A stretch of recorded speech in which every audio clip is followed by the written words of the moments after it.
CataractCoach.com, podcast series, episode number 101 with Dr. Lucy Shen, important clinical and surgical pearls for your glaucoma patients. Welcome back to our Cataract Coach podcast. And today, I got a very special guest, Dr. Lucy Shen, who runs the Glaucoma Fellowship at Mass Eye near Harvard there in Boston. And I've known Lucy a long time. Lucy, welcome to our podcast. Thank you so much, Uday. Yeah, we first met when you actually interviewed for residency.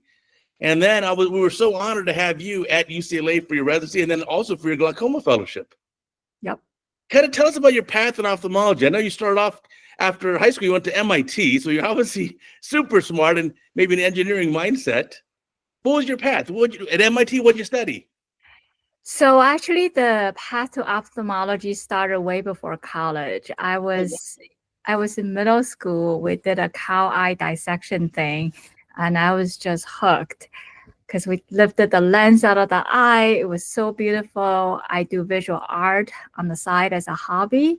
Right. And then I had to look up the definition of ophthalmology and how it's different from optometry and which one actually gets to work on the eyeball. And so I actually wanted to do ophthalmology before I even knew about medical school. Then I learned you have to go to medical school to become an ophthalmologist. So everything started in middle school time. MIT was a great place. I did biology and chemical engineering there. Really learned to work with a lot of people of different backgrounds, different interests, and try to integrate that. And then, when you go to medical school, people tell you, oh, you have those childhood passions, but often they don't realize into anything real. So I went into medical school with an open mind and saw a lot of my classmates switching their interests over time. And so I kind of saved ophthalmology as in, I'll try everything else. I'm going to go do the OBGYN rotation, deliver those babies. I'm going to go to general surgery and really work hard. And I'm going to go to internal medicine and really try to be an internist. And after all of that was done, I realized ophthalmology matched my personality very well, in addition to the visual aspects. So I was lucky. Wow, who would have thought that back in middle school, that your teacher, bless your teacher, would bring you a cow and that would change your life forever, that one day? Yep, that's pretty much what happened. Yes, I know. And I did visual art growing up, so I always thought, oh, wow, it would be so nice to be able to integrate my hobby with my job. So for a while, I was looking into architecture. But then I found out you don't actually get to talk to people very much. You're working in front of a computer or drawing board. And I really liked that people interaction part. So I thought that wasn't going to happen. So then, it took some time to figure it out. But it was very exciting once I figured it out. I also love your approach in medical school, just to make sure it's ophthalmologist for you, to go to every rotation first and put your whole heart into it. Yep. Definitely, for sure. And I realized over time, for example, I really liked vascular surgery. That was very delicate, just like ophthalmology, but I could not stand amputation. So I was like, okay, there's certain aspects that I liked. And I think ophthalmology nicely integrated all of them. Right. The microsurgery part of it, obviously, there's nothing better than ophthalmology. Exactly. If you like microsurgery, I mean, yes, it was very wonderful. I had a great vascular surgeon as my mentor. And I told him, I said, I like certain aspects, but not others. And he's like, I'm here to support you, whatever you want to do. Very, very generous. Wonderful. Sounds like you had such great mentors and teachers and ever since grade school on. Yeah. And also I worked in the research lab. Well, you would know him. Dr. Judah Folkman, who did a lot of our angiogenesis research. So I was a med student working in his lab among so many other, postdoctoral fellows, but he always really paid attention to the medical student. I think he just felt like since he went to Harvard, he wanted to really pay it back or pay forward to the students that are also there. So he really mentored me, and I told him I wasn't sure about what specialty I would go into. And he said, look, so many different specialties have angiogenesis in it. He had a cardiac surgeon in his lab. He had an oncologist in his lab. He had worked with ophthalmologists. So many different specialties are like part of angiogenesis. And so he said, work on the basic science problem. And once you figure out what you want to do, then I can connect you with mentors of your field. So I actually shadowed Tony Adamus, who at the time was at Massa Ear. When I was a first year med student, I really didn't know what I wanted at that time, but just to kind of make sure I don't hate it. And of course I didn't hate it. And then, come third year and fourth year, I got connected to more people who are doing ophthalmology and really try to connect angiogenesis with ophthalmology. So when I started at Stein, I was very sure I was going to do retina because, as you know, sure, angiogenesis and retina was like a perfect mesh. I already had a project coming out of the Joslin Diabetic Center doing angiogenesis work. So it kind of surprised me when I started liking glaucoma, as in it came from the heart, not the head, which often, as you know, that's how you find your passion. And I certainly, credit that to Ann Coleman, who had been a great, wonderful mentor to me and still a wonderful mentor and a friend. And so, so that's kind of how I switched a little bit of my original path. But, angiogenesis and all of that is actually kind of back in my career because I also do a lot of OCT angiography, which is important in retina, but also important in glaucoma. So it's kind of nice to see things coming back together. Coming back full circle. Yeah, you're right. The mentors are so important here. I'm with you there. Even, more than a decade before you, when I was a resident at UCLA at the Jules Stein Institute, I lamented to Dr. Coleman, who was my advisor. I said, it's probably 1997 or 98. I said, gosh, I wish as residents we could do LASIK because LASIK was just starting. Yep. She, as a glaucoma specialist, went to bat for the residents and changed the rules that year so that residents could do LASIK surgery. So I was so fortunate. Wow, what an incredible person. Yes. Wow. I didn't know that. Wow. Of all people, it will be her, right? Because she doesn't do LASIK surgery. Right. She's a glaucoma surgeon. Yeah. So that was the amazing part. She just wanted residents to have a really great experience. And she says, no, it's important. If you want to be able to do it, you should be able to do it as a resident. And she went to bat for us, and they gave us this really very discounted. We just paid basically the click fees. And I had one patient from the VA and one from the county hospital. And I did this. It was amazing. Yes. And I think even when I applied for residency, it was still kind of offered more on the West Coast in terms of doing LASIK surgery as a resident in training, whereas on the East Coast, that was not very common. So that actually helped me to decide to go to a West Coast program because I felt like, I'll get to do everything. I get to learn everything. And this way I'll be best prepared for whatever career I chose to decide. Right, for sure. Like at the county hospital where I used to be with you guys. Yes. I had no fellows except I had a retina fellow once a week on Mondays. Otherwise, there were no fellows. So any complicated case, of course the resident's going to do it. Yep. The resident does it directly with the attending. And as you know, we were very much wanting you to do most of the work, and we'll just guide. Yes. So it was an amazing experience. A lot of hands-on. It was an amazing experience. It's still very memorable, that's for sure. And I still think that having those, I should say, very scare moments really helped to prepare me as an attending, because then, very few things still scared me after, 3 years of residency at UCLA. That's for sure. Right. I think the nice part was it was just the tough part too, though. It's the good is that there's great surgical volume. Yes. Like they want to say, well, how many diabetic lasers will you do? I mean, you can do 1,000 if you'd like in your residency. Right. I know. You really can. But then the catch is, it's a lot of hard work. It is a lot of hard work. Yes. It's very interesting because now, I obviously help to select the fellows for Massa Ear, and you can still see the same kind of tone. The East Coast programs, a lot of them have smaller surgical volume. They'll say, after 100 cataracts, it really doesn't make a difference. But we know. It does.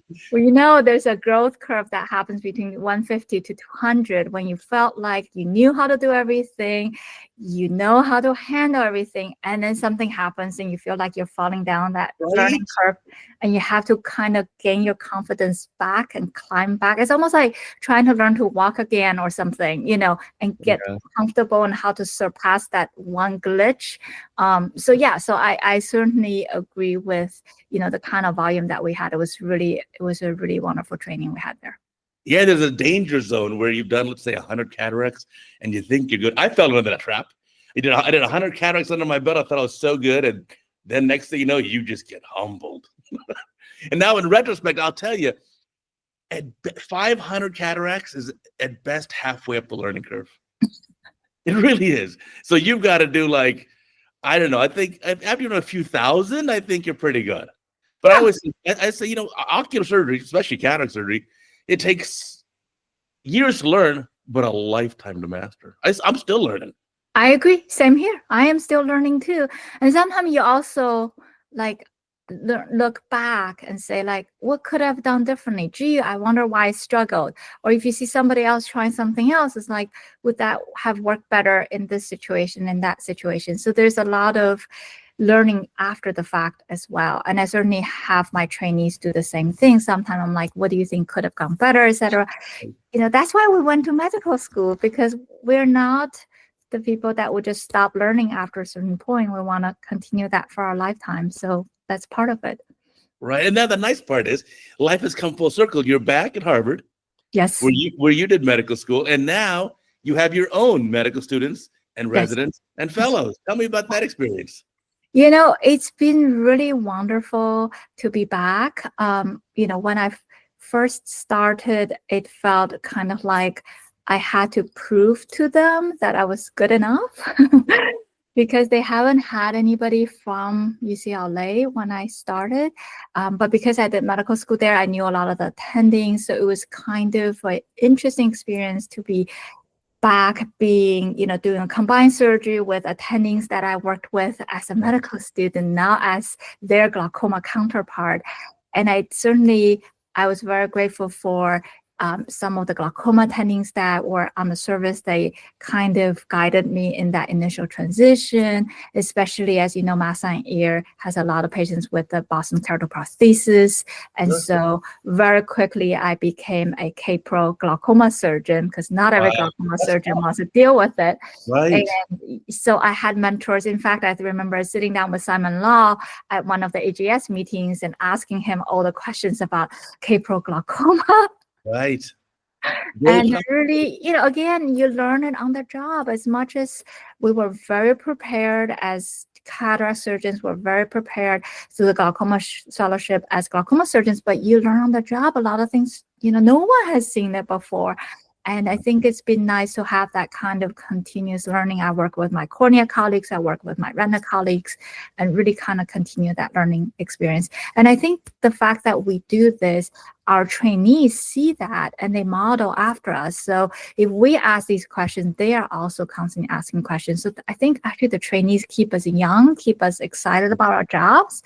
In fact, sometimes after a long clinic day, I'm like, the trainee comes super excited and I just get my energy back with them. Yeah. So it's very exciting. It's been a lot of fun. Yeah, I always enjoyed it too. I taught residents for 22 years. I thought it was a really amazing experience. It was time for me to shift gears and change gears in life, as happens to everyone. But I think it's a wonderful experience there. Now, when you choose, you're on the committee and you're running a glaucoma fellowship. What do you look for in a good resident, a good applicant for your fellowship? What would be a good match? How do you determine that? I think every year somebody asks me that question. Usually it's the applicants that ask me that question. I think a lot of times, Masan Ear has a very, very busy glaucoma service. We have our own emergency room. It's eye and ENT only emergency room that opens 24/7. So a lot of complex diseases come in. And usually the fellow is the first glaucoma specialist that the patient would see. So we are looking for fellows who are coming from, usually well-known large residencies with great clinical and surgical exposure. Because if you haven't managed an angle closure attack as a resident, I can't teach you that over the phone when you're a fellow. I've had a couple people who will tell me this is what they read in a book. And I said, no. Have you taken care of a patient with angle closure? Have you broken the attack? Have you done an LPI? And if I hear hesitation, I'm worried because I don't know if they'll be able to manage the complexity of these patients. So the first thing we look for is that they come from a good residency, and that often we have some lineages now over time where we've trained fellows from that particular residency. So we often trust those residencies more after we've worked with their previous trainees. But then the other part that is really, really important is that they're good people to work with. They're good team players. They work well with others. They work well not just with attendings, but more with their co-residents, more with their residents that are under them. So they are nice to everybody. Because we also tell them when they are mask and ear fellows, they staff the emergency room. They work directly with our residents. And so if they're mean to them, the resident's going to think, I don't want to do glaucoma because I don't like the people I work with. Right. And if they're nurturing, and in fact, this is what happened to me too. When I was a second-year resident at UCLA, we do all the subspecialties, and I had two wonderful glaucoma fellows who were so supportive, who were so nice, and they kept saying, you should think about glaucoma. And I think they really kind of started me thinking about that. So I still tell my fellows, I said, you are the people that they see, and they're usually seeing you at their neediest hours, right? At like 2 a.m. Here comes the glaucoma fellow managing that angle closure, being the hero, getting the IOP down. And so, it really depends how they work with those residents. It can really change the culture. And so we've worked really hard. We do a very thorough background check. We really talk to a lot of people that these applicants have worked with. I think you and I had multiple of those conversations before, just really to make sure that these are good people that we're getting. Oh, that's great. Yeah, I thought the same thing. Give me someone who's hardworking and enthusiastic. We'll be fine. We'll figure it out. We'll be good to go. So yes. Yes. I have a question. Switching gears here a little bit. I have a question for. I'm not a glaucoma specialist, even though I used to attend, let's say, 50 Ahmed valves a year with residents. I know. I remember you doing that. Yes. Right. So, because at our county hospital, listen, you've got it. The buck stops there. Every patient has to be taken care of, and so we obviously got very, very good at all those surgeries. But for glaucoma is especially with people getting older. As you get older, obviously incidence is even higher for glaucoma. So most general ophthalmologists are probably handling the lion's share of glaucoma. Yes. So at what point does a general ophthalmologist say, okay, I'll do the cataract, maybe some MIGS? What point do they end up, or should they refer to a glaucoma specialist to not overload you, right? What point? Yeah. Don't send us the glaucoma suspect that's been stable for years, But patients. How do you determine that? It's hard to know because I've certainly gotten both ends of the spectrum. Right.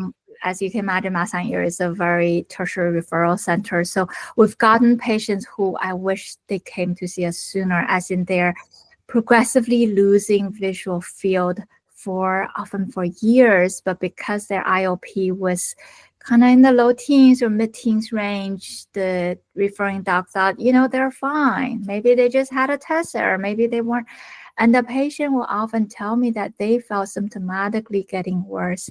And these are the low tension patients that everybody have trouble, managing, even for us. But often we say, you really need surgery. We can't add a fifth or sixth agent. We don't want to put you on oral Diamox. That's not going to take care of. You need a trabeculectomy. That's really what you need. So I think sometimes when you've put the patient on 3 agents and they're compliant and they're still getting worse, or if their IOP is still not under control, instead of putting them on the 4th medication and their eyes are getting red, it's time to refer. Right. That makes a lot of sense. Yeah, when it's outside your comfort zone or whatever your treatment that you're doing is not efficacious enough. Yeah. It's easy to just enlist the help of a glaucoma specialist, which makes a lot of sense. I think that is probably the best time to refer. And if we think they're fine, we'll send them back. We're not trying to hoard everybody. Of course, you're probably inundated with patients. But you were saying about like a glaucoma suspect, obviously, if the patient is very stable and just quote glaucoma suspect, well, what's the earliest way we can detect glaucoma? And actually that brings up a good point because we kind of lump a lot of people into this glaucoma suspect category, right? There are patients who basically have very healthy optic nerves. Their pressure happen to be a little bit higher, so they're the ocular hypertensive patients who may have thick corneal thickness, right? Mhm. So even though the IOP is 22, 23, they don't have glaucoma. They are fine. And I think in those situations, monitor with OCT over time. That is totally fine. Track your OCT over time because there is such a thing as progressing in the green. So just because it looks normal doesn't mean the patient has not changed. And if you see them trending downward on their nerve fiber layer thickness, maybe that means they need to be started on treatment. The other thing I have seen with ocular hypertension is they don't actually have ocular hypertension. They have pigment dispersion.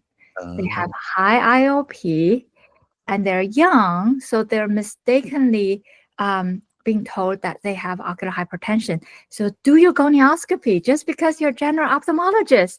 All it takes is just put your lens on there and look at the angle. If you see 4+ pigment, that is not ocular hypertension.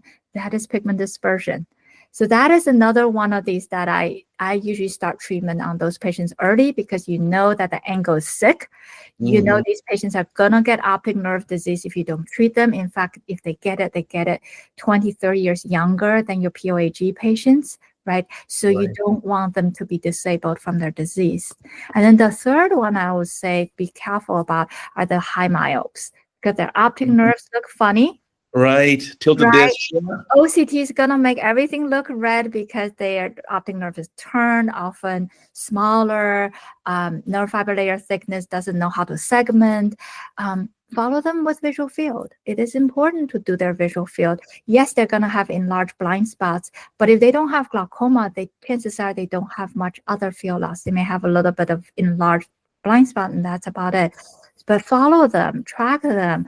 They are the type that can also get low tension glaucoma. I mean, that's why you have all these studies from Japan, from Korea, where there's high risk of low tension glaucoma and also high incidence of myopia, right? And so there is certainly an overlap. And so I have sadly seen a few of these patients who've been monitored in a retina clinic. Nothing against retina. They were checking for myopic degeneration, lattice, etc.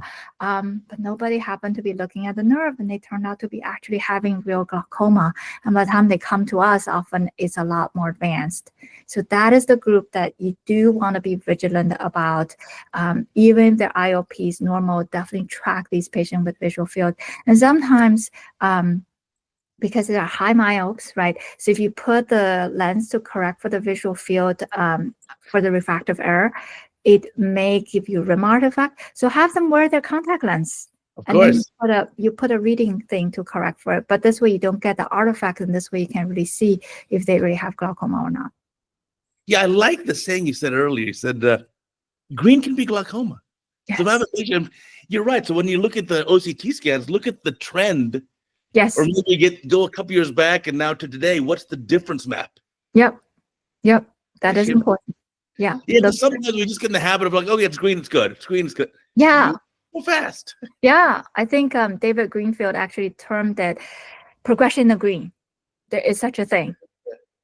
And those are usually right. And if you look at the sectors, usually it's the inferior sector, which is the most vulnerable. And if you don't treat it, it's gonna get thinner. And then they're gonna get lost in that sector. And then they'll have manifest glaucoma. Then they're no longer in the pre-parametric glaucoma range. So yes. That's a great point. So let's say I'm an ophthalmologist in the community. I'm doing cataract surgery. I'm doing MIGS. How do I choose which MIGS? There's so many options. How do I choose? In our audience is general ophthalmologists, not glaucoma experts like you. Sure, I understand what you mean. I think, first thing first, you need to be comfortable with that mix procedure, right? Okay. And everyone's comfort zone is different. Everyone feels differently. And then the second thing, it needs to be conjunctival sparing. In other words, there have been some previous mix where you have to open the conj, like leave the conj to the glaucoma specialist. Don't mess up the conj. Right. So valuable. You don't want to waste it. We don't want to waste it, right? So, and then I think it really depends which one you're comfortable with, which one you have access to. Some of the mix they may send a rep there to really work with you. And then the last thing I would say is, if they are telling you, oh, we have great results, talk to other people about it. Spend the time to look at the original paper and kind of see, do you agree with it? Do you trust it? Is it something that you would want your patient to undergo? For example, do they have a lot of post-op day 1 IOP spikes? Do they have a lot of post-op day 1 hyphemas? Because then it's not a mix anymore, right? That means more stuff to monitor, more stuff to take care of. They may get CME later if they have started with a hyphema. So you do have to think about that a bit. My go-to mix right now, and I don't have any financial disclosures related to this, my go-to mix right now is the Hydrus. I think it's large enough to actually make a difference, but because it doesn't directly cut the trabecular meshwork, you're less likely to get a hyphema. And so it kind of is a good tool to use in both words. But there are cases where, Hydrus insertion can cause other problems and such. So you do need to know not just about how to put it in, but also how to remove it safely, how to judge if it's really in the trabecular meshwork or did it dive down into the ciliary body area, and kind of manage accordingly. So usually that means you work with somebody who's done that mix and get comfortable with it and know what are the alarming signs as well. That makes a whole lot of sense. What do you think of the theory? We had people talk about difference in intracranial pressure, intraocular pressure. What do you think of those? You've heard these theories recently. Absolutely, of course. Well, first of all, nobody is trying to raise their intracranial pressure or lower their intracranial pressure for glaucoma. I think that the finding had been that glaucoma patients may have lower intracranial pressure. So the gradient, in other words, the difference between the intraocular pressure and the intracranial pressure is such that it applies so much more pressure onto the optic nerve, right? So that's kind of the idea. So the part that we can modify is the intraocular pressure, and that's what we do to try to keep the IOP under control. And the other thing you can see is that if you were sometimes we manage to do this, give patient hypotony, you get optic disc swelling, the same thing that you would see with elevated intracranial pressure. For sure. Yeah.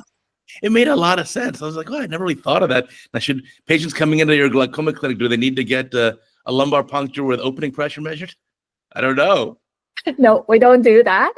That's for sure. But, I actually had a patient who had a congenital optic nerve pit. And so she actually had a communication between the intracranial pressure and the intraocular content, so to speak. And her issue was that she also happened to have very increased cup to disc ratio and borderline IOP. But what we learned was once we lower the IOP too much, all of a sudden she's getting CSF fluid into the macula. Oh, wow, that's so wild. So then but then we didn't want to leave her untreated for her IOP. So then we end up giving her Diamox, which actually lowers both. Oh, right. So that kind of worked out. But yes, we treat the intraocular pressure. Usually we don't touch the intracranial pressure. But yes, it's certainly an area that people are actively learning about, how does the lamina curvosa behave and everything. It's all related to that. Wow, interesting stuff. Now, with the advent of AI now for retina disease screening, are we making progress in having AI to screen our OCTs for glaucoma? AI is a very interesting field. I think if it's used in the right way, it can be extremely helpful. If it's used in the wrong way, it can be certainly misleading. Right. So as you can imagine, there are multiple research areas going on to see how to use AI in a way to help glaucoma screening, to help with patient-doctor communication, increase patient compliance. There are many areas where we can apply AI. And I think part of this, and I am involved in some of this research because I do collaborate with some of our bioinformatics people at Masa and Ear who do the actual AI. And what we do as clinicians is we do the clinical verification. So if the AI says this is glaucoma, we look at the chart, we look at the OCT, we look at the visual field and see if this is real glaucoma. And I think a lot of time you do have to be careful of the data source. So in other words, to teach AI what is glaucoma and what is not, you have to provide it with samples of patients that definitely have glaucoma and that don't have glaucoma. And if your patient population is very different from the population that was used in the study, chances are it's not going to be directly applicable. So be careful about that, because AI sometimes learns things that may be relevant to the patient, but sometimes maybe just reflecting of that patient population. So if this is a predominantly Caucasian population versus an African American population, there may be differences that AI cannot learn or apply to a different population altogether. So yeah, so we are working with our bioinformatics people. We are looking into some of those areas. Right now, it's not ready for prime time, although I think it wants to.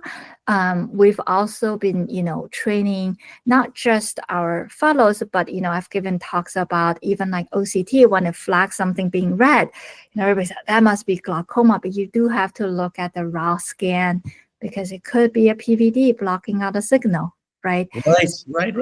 Right. So as much as we want to go faster and we want everything to be automated, sometimes having, look at the optic nerve, it doesn't look that cupped. Then why does the OCT show me red? You do have to make sure. That's why we're still needed, right? Otherwise, you'll just put the patient with a machine and they can be diagnosed and treated and whatnot. I think the physician aspect is very important. Oh, for sure. You got to have the judgment, right? And then, of course, like you said, you got to be careful. What was the AI data set that was trained on? Yeah. And can you apply that to your data set now? That's right. That's right. Data set. Yeah, that makes a lot of sense. Yeah. And actually, my collaborators are working on this idea of, given that most of the U.S. study population is predominantly Caucasian, there's an underrepresentation of African Americans, Hispanics, Asians, etc. So there are ways to adjust for AI diagnostic capability for underrepresented populations in the study, and how does that help us in terms of making better diagnosis or screening techniques for those patients, so that they're not being judged all in the same way. Right. Yeah, for sure. Yeah, it's interesting to see how this will keep evolving. As you know, in our field, things evolve so much. I remember when I was early in my career, people would say, okay, 65-year-old, 70-year-old, shallow anterior chamber, highly hyperopic, do an LPI. And now, just this last week, I had a patient, I put a 30, why? I said, why? Let me just do cataract surgery. Yes. Put a 30 diopter lens in. AC is now very deep. Your ankles are good. Yes. And in fact, now I think because the EGO study came out, which actually looked at clear lens extraction, I mean, they were looking at younger patients, right, with basically not much of visually seeing cataract.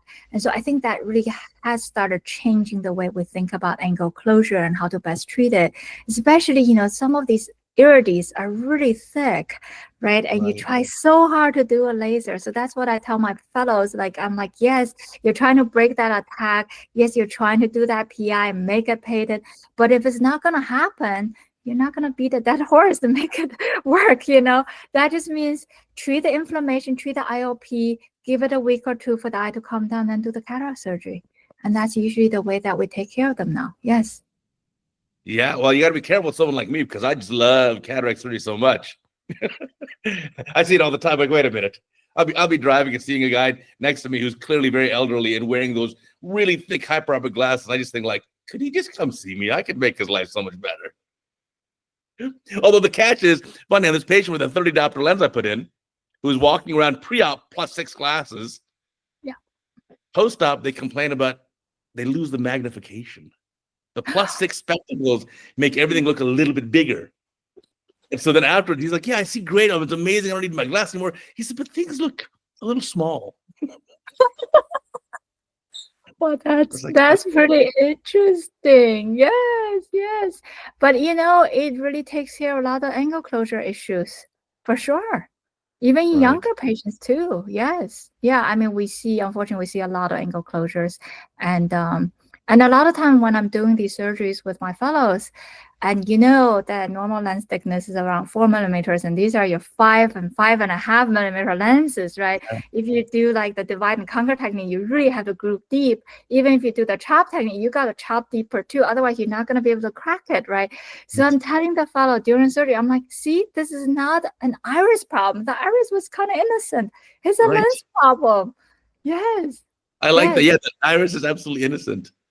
Oh, Well, that's it's probably not completely innocent. Harry quickly would be very mad if I said the iris was innocent, but you get my point. The lens does contributes such a big part to this that, by taking out the cataract, a lot of the patients, I mean, this is not a word we use in glaucoma, but often we say, you're cured. You don't have to see us anymore. No, that's you can go back to your general ophthalmologist. That's fantastic. That's right. That's right. And, patients are just, because I think, especially those that had an angle closure attack, or if they had siblings that had one, they really worry about it. And if you do just the PI, you still have to give them the warnings, because some percentage will still get angle closure after PI. And so now we tell them, your lens is out, your angle is open, you're cured. At least for that aspect of it. That makes a lot of sense. Now, it's interesting. Glaucoma's really come out with a lot of really great studies in the last few years. Yeah. I mean, we've learned so much. We've learned like SLT is a primary thing. Although I heard a great pearl at a meeting, which was the ophthalmologist says, no, first starts the patient on drops for a month. He says, try using these drops, whatever, BID, TID for a month, come back. And then they'll say, okay, how are you doing with those drops? And the patient says, I hate it. He says, we could do this laser instead. Oh, then the patient's so enthusiastic. That's an interesting thought. I mean, usually when they come to me, I kind of tell them, I say 5 years ago or 10 years ago, we start you on drops first. But that means you're going to be doing this, even if it's once at night, it's going to be for the rest of your life. But now there have been new studies that have come out which show that laser can work just as well. In fact, sometimes better as first-line therapy. And initially, I think there's the fear of, oh my gosh, this doctor wants to do a procedure on my eye. But more often than not, especially especially for patients who have very busy lives, they're like, yeah, go ahead. If that works, I don't want to keep putting drops in. So I think that's actually better because it helps with dry eyes. It helps with ocular surface, and the conjunctiva is just, they're not going to be overburdened with these drops for extended period of time. So I do think SLT is a great tool. It doesn't always work, as we all know, but when it works, it has done a lot of really good things. Yeah, I just like this pearl of first put them on the drops first. And then after they come back after a month, they'll be so irritated with having to put the drops in. My eyes are red. I can't remember to put them. I forgot. Yeah. They'll just give me the laser. Yeah. You don't have to convince them anymore. I mean, if it was me and I had glaucoma, gosh, knock on wood, hopefully I don't. I hope we don't. Do the SLT right away. Yeah, why not? Yeah.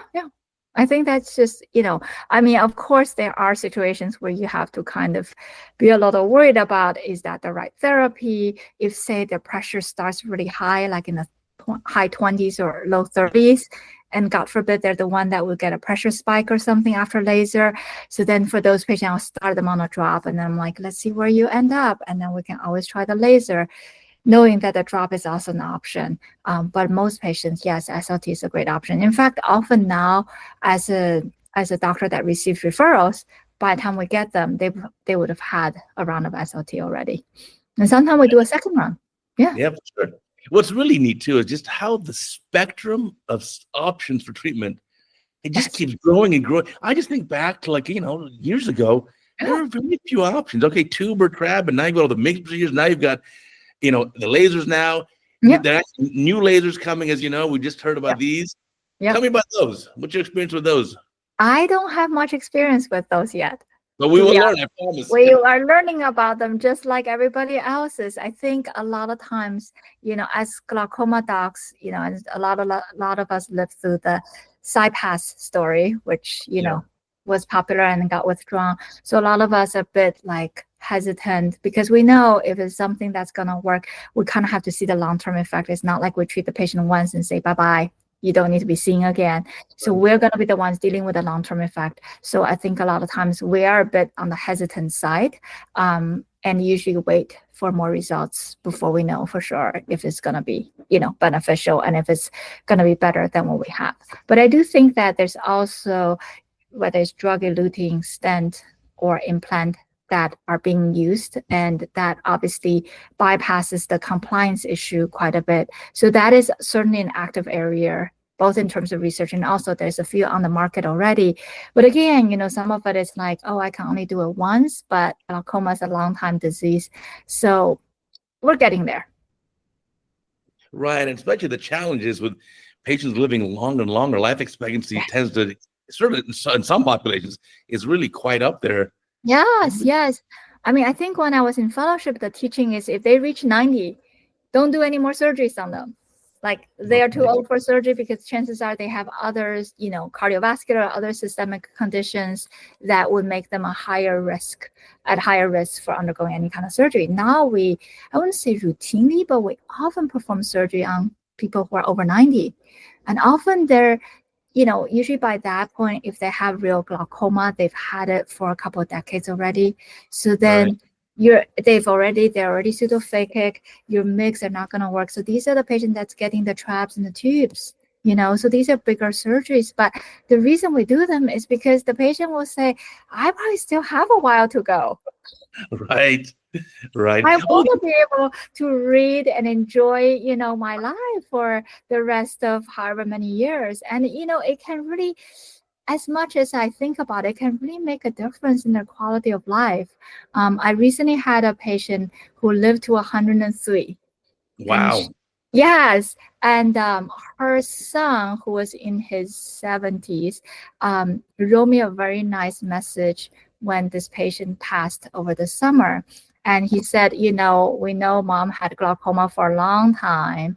And in fact, I think I operated on both eyes.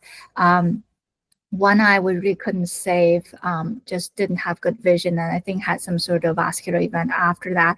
But the other eye remained pretty good, all the way until she passed. And he said she was able to see 5 generations, like not just great grandkids, great grandkids. And she was independent until the very end. And he was like, the gift of just having sight and having independence really meant a lot to them. Yeah. That's so touching. Of course. I mean, everyone's like worst nightmare is that, you'll end up losing your vision, especially glaucoma patients worry about this all the time. Sometimes we downplay that, but glaucoma patients, even the ones who are very early glaucoma, really do have this nagging worry that they're going to go blind. Yeah. And it's, and especially when they get older and, their other functions are not 100%. So having visual disability can really, really, change their independence, right? And change the way they're being perceived as someone very different from the way they were before. So I think that's why nowadays, I mean, I'm not saying every 90-year-old should undergo this kind of surgery, but it's no longer a dismissed point. We really have that conversation with the patient, usually with a family member, explain the risks and understand their wishes. And some of them will then, what I say is I want your vision to outlive you, right? Of course. That's my job, right? Exactly. And so I think you're right. From the time I was in training till now, which is about 15 years ago, there has been a shift in terms of preserving quality of life, in terms of the fact that we don't just ignore those patients and say, you know what, just basically comfort measure for glaucoma, as in just do drops and nothing else. We really try to preserve their vision. And usually those are the patients who are at higher risk for low tension glaucoma, for rapid progressing, all of that. So sometimes you do have to pull out your real tools, the traps and the tubes, and really try to help them. Is glaucoma surgery different on a non-generian, someone 90 or plus? Like I have videos on CataractCoach where I tell you for sure, cataract surgeon, someone who's 93 is very different than cataract surgeon who's 83, because there's some kind of rapid aging that happens. By the time they're 90, I think the tissues are a lot weaker. You got to be a lot more delicate with your procedure. Is that also true in glaucoma surgery? So that's interesting because, sometimes we'll do a trabeculectomy on a 90-year-old. And remember, because they've been on glaucoma drops all this time, their conjunctiva does not behave like a 90-year-old. In other words, there's so much T-nodes in there. And we were like, where is this coming from? And then we realized it's not their age, it's how long they've been on drops, like the drop burden they've had. Yeah, so sometimes when yes, you're right, there are patients who are 90 and the conjunctiva is fragile, etc. But more often than not, we're seeing like robust T-node. We have to really use the mitomycin C, otherwise they're gonna scar. So it may not, yeah. But to get to your point, Their optic nerve, on the other hand, is a lot more fragile. So in Mm. other words, if they have a little bit of a pressure spike, you're going to see visual field loss or you're going to see a dishemorrhage. They are, in that sense, more fragile. Same with their trabecular meshwork. They are more likely to get pressure, spikes and such with drops because I think the TM is also wearing out quite a bit more. And so that's why sometimes we have to do the bigger surgery. Well, I know that makes a lot of sense. I just didn't realize about the T nodes becoming so thick and I get it now, but yeah, right. And so sometimes we're like, this is not acting like a 90-year-old conjunctiva. Yeah, I would think it'd be the opposite. Now, you mentioned tubes and trabs. What should your general ophthalmologist know about the tube versus trab study and when to choose which one? Well, I think first of all, there are not that many general ophthalmologists who are still comfortable doing trabs. I mean, you may be one of the few, but I think a lot of people say, I'm fine to do a trab, I just don't want to deal with the management. Therefore, I better refer. I think among glaucoma specialists in terms of, do you do a tube, do you do a trab? It depends. Actually, it depends a lot on where you trained, what you're comfortable doing. There are people who train at UCLA, and Joe Caprioli was a huge fan for trabs. I mean, he does some of the most beautiful trabs, and I was very fortunate to have learned from him.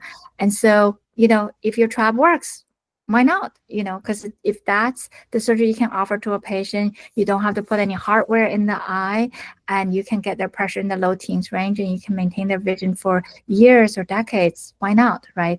But the reason why some people shy away from trabs is because of the risk of infection, risk of leak, etc. And so there are fellowships where they're tube heavy, like Bascom. And I think the reason they're tube heavy is because Southern Florida, people swim a lot. I think there's just a higher risk of infection. So they're tube heavy. And so if you're more comfortable doing tubes and managing your tubes, because tubes also have tube erosion issues, corneal endothelial loss issues. So there's not like one perfect way. And I think if you look at the TVT study or the primary TVT study, right, they're both basically saying, yes, trabs can probably lower your IOP more, but sometimes you may have early post-op complications with trabs, right. But then later things are pretty much evening out. So it's not like one definitely better than the other. It really depends on the surgeon and what they're comfortable managing. It makes a lot of sense here. Yeah, I think some of these populations as well, I think South Florida may be like Los Angeles too, where there's so much neovascular glaucoma. Yeah, that you're just so used to putting tubes in because, like at the county hospital, we saw CRVO-based, NVG, diabetic NVG on a literal daily basis. I know. So sad. I think now it's a little bit better with all the anti-VEGF that came out. But still, if they present with NVG, it's often still a surgical disease. I mean, yes, you can inject the anti-VEGF. Yes, you can make the vessels look like they're gone, but the ghost vessels are there. The trabecular meshwork is not going to really work just because, it's already been scarred. So a lot of times we still end up putting the tubes in, but we can wait a little bit, giving that buffer for the eye to calm down a little. And usually then the tube is more effective. But the more important thing, rather than just talking about the eyes, those patients often have kidney problems, other problems from diabetes or the CRVO, they may have other cardiovascular issues. So it's kind of like, this is your wake-up call. This is the time when you need to learn to take care of your whole body. Otherwise, you may have other health issues, down the line. Yeah, we literally had patients at the county hospital presenting. Their first time ever seeing an ophthalmologist is NVG pressure 50. Yeah, I know. Ophthalmologist. And then you draw their blood and their sugar sky high, their hemoglobin A1C is like 12. And it's terrible. No, I felt terrible with those patients. It's just they don't have access to healthcare, and so we ended up seeing them such a late stage. And then what do? You do the anti-VEGF injection. Sure, you take them to the operating room. If they're over a certain age, you even make them pseudophakic. You do some indirect PRP out there. You put the almond valve. You do everything, but gosh, you just say, I wish I saw you like a year ago. I know. And same is true for glaucoma. Some of these, underserved patients, they present really late. And the same thing. Yeah. And then you wish you could see them, 5 years ago, they would have been functioning. Instead, yes, they still have their 20, 40 central island, but they come in, they're like searching for the exam chair, Yeah. And you just kind of, because, as much as you can help them, you've already lost the battle, you know? Yeah, which we Yeah. should have seen earlier. You were mentioning about sometimes you can have some bleb complications. And in fact, recently on Cataract Coach, we had a video how a different surgeon, Dr. Ayala from University of South Florida, revised a cystic, thin, leaking bleb. You just sent me a video, which we're going to feature tomorrow, the day after your podcast. Your podcast will be first Sunday in March, and then the day after we'll feature the video study. Tell me about the video, and you have a beautiful approach, which I really liked.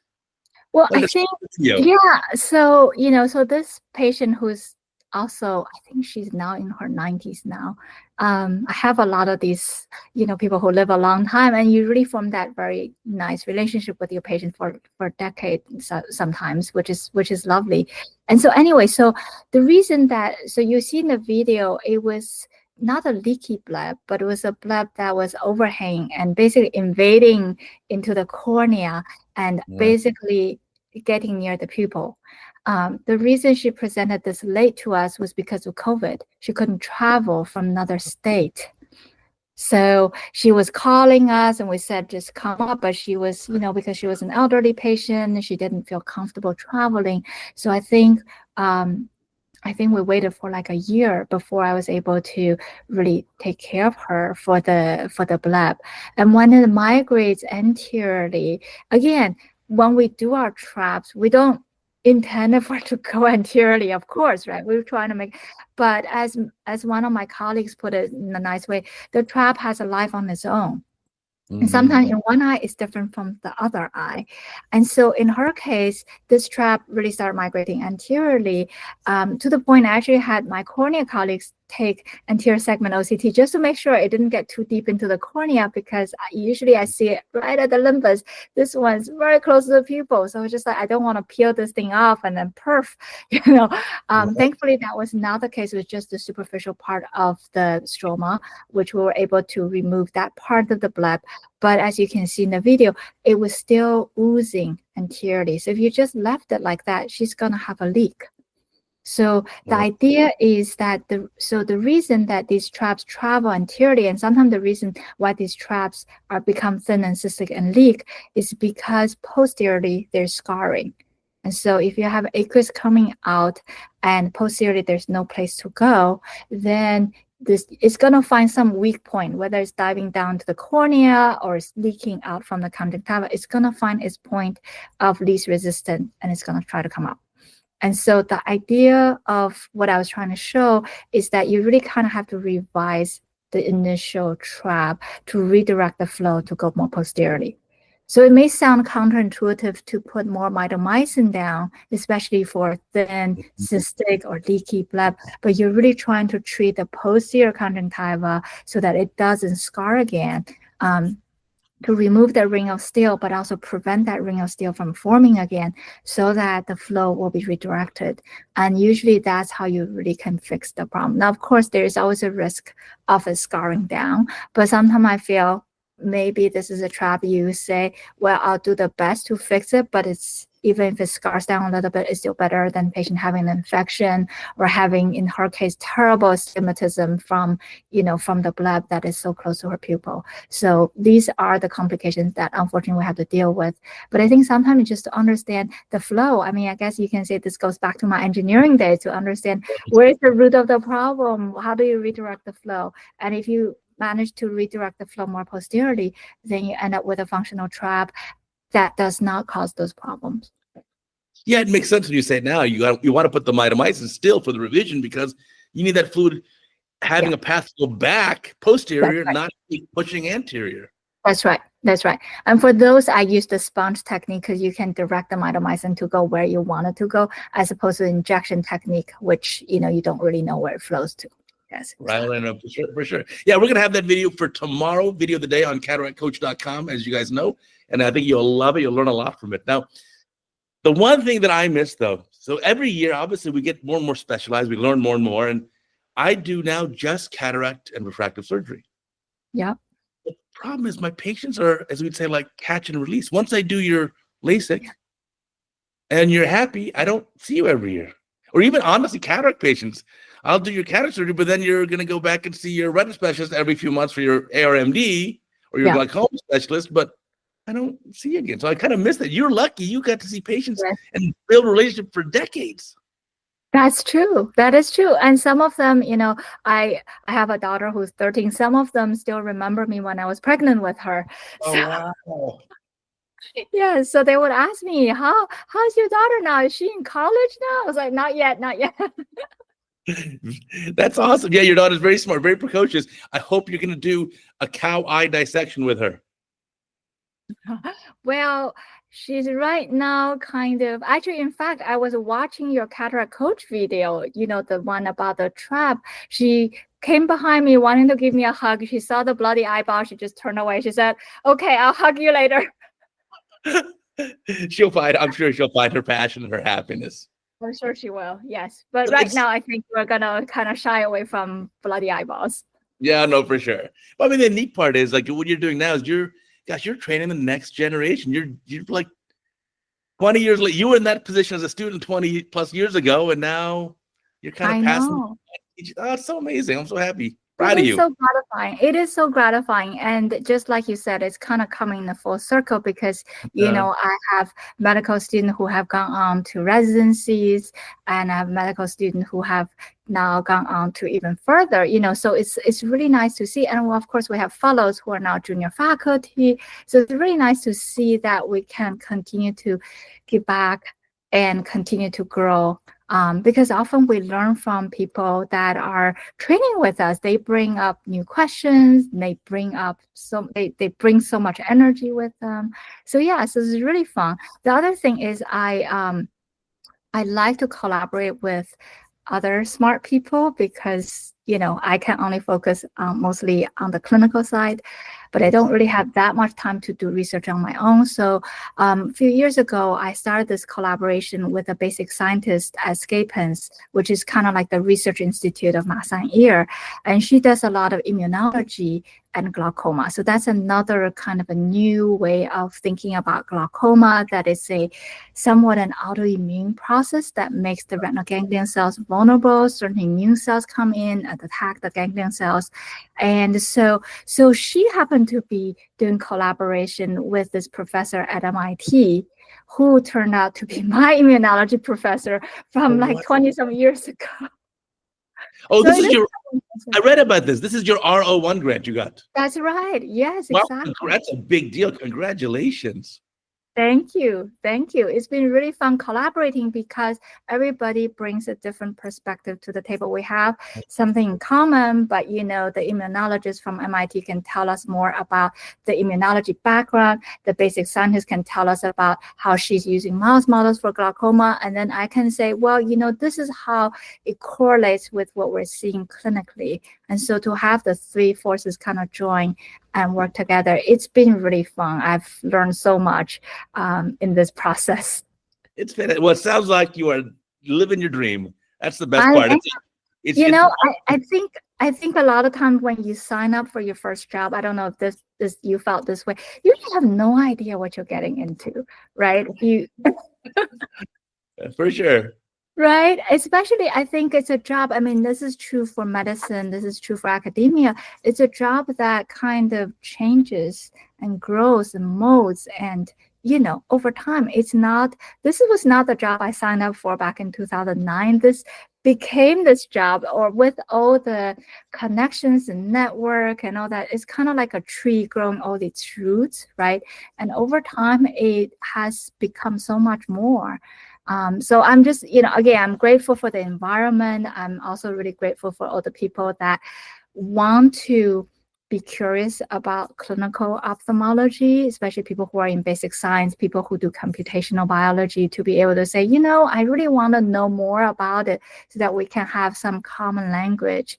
And I think also having had the background from MIT, having been able to communicate with engineers at that age, I think it was very easy for me to kind of learn, like, yes, I don't do your coding and I don't read your equations anymore, but I think I can understand where you're going with it and kind of work with them on it. So yeah, so it's been really fun. And to have students who are, come to me and say like, well, I really like what you do, but I don't know if I can understand all that. I was like, it's okay, I don't understand it either.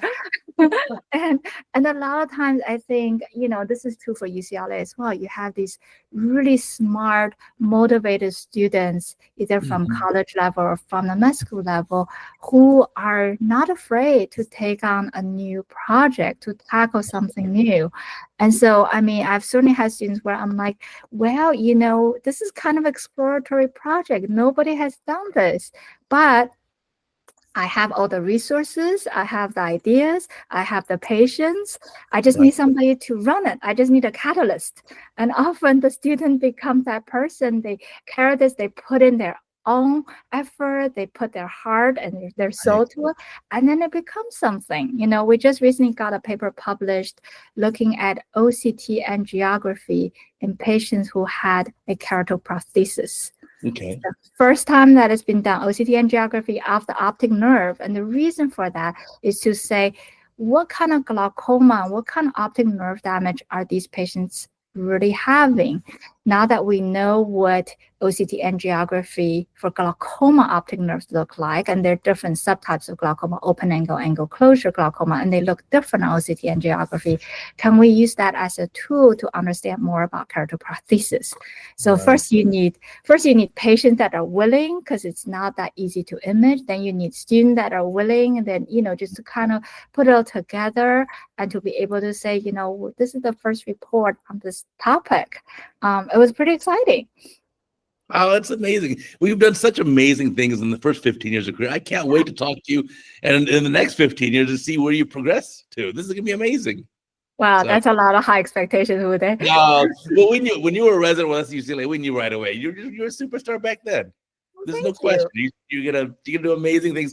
Again, I'm so proud of you and all that you've done, and keep up the good work. I'm obviously continuing to learn from you now, and so that's the best part. We are learning from you too. My students are all like, oh, the guy from CataractCoach.com?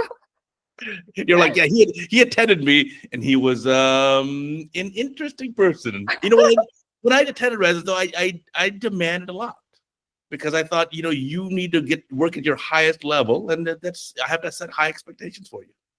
And I think it was good. And in fact, I tell them, like, when I started becoming an attending, I could hear your voice when I was Right. doing surgery. And now my fellows say the same thing when they're operating. They're like, I hear your voice too. Oh, that's fantastic. Well, Yeah, thank you for doing the podcast. I can't believe it's been an hour. Enjoyed talking to you. Yeah, I enjoy talking to you too. Thank you for doing this. It's been an honor to be part of this. Yep, for sure. My pleasure. So again, tomorrow's going to be Lucy's video on CataractCoach.com. And remember, of course, we have a new podcast every single Sunday on Apple, Amazon, Spotify, Google, anywhere you find your podcast. You find the Cataract Coach podcast, the top podcast in all of ophthalmology, for a reason, because of people like Lucy. So until next week, I'll catch you later.